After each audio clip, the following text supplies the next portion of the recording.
مولانا صاحب پہلے دو خواب، ایک صاحب لاہور سے تعلق محمد علی صاحب 35 سال ان کی عمر ہے، انہوں نے کچھ دن کے فاصلے سے دو خواب دیکھے ہیں۔ پہلا خواب وہ ان کا خواب میں ہی بیرون ملک آنا جانا ہو رہا ہے، اور اسی دوران وہ دیکھتے ہیں کہ انہوں نے اپنی داڑھی کو کاٹ لیا ہے، صاف پایا ہے اپنی داڑھی کو۔ ایک خواب یہ ہے، اور اس کے کچھ فاصلے سے وہ ایک اور خواب دیکھتے ہیں کہ وہ جس دکان پر وہ کام کرتے ہیں حقیقتاً میں، تو خواب میں وہ دیکھ رہے ہیں کہ مالک دکان نے ان کی جگہ کسی اور لڑکے کو دکان پہ رکھ لیا ہے، اور ان کا جو کام ہے وہ اس لڑکے کو سونپ دیا ہے۔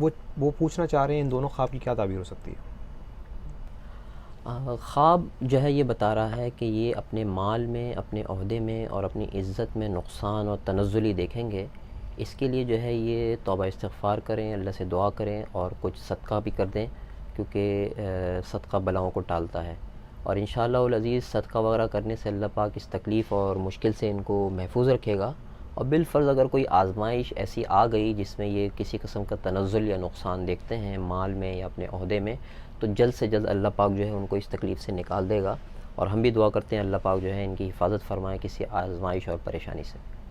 جزاک اللہ خیر مولانا صاحب۔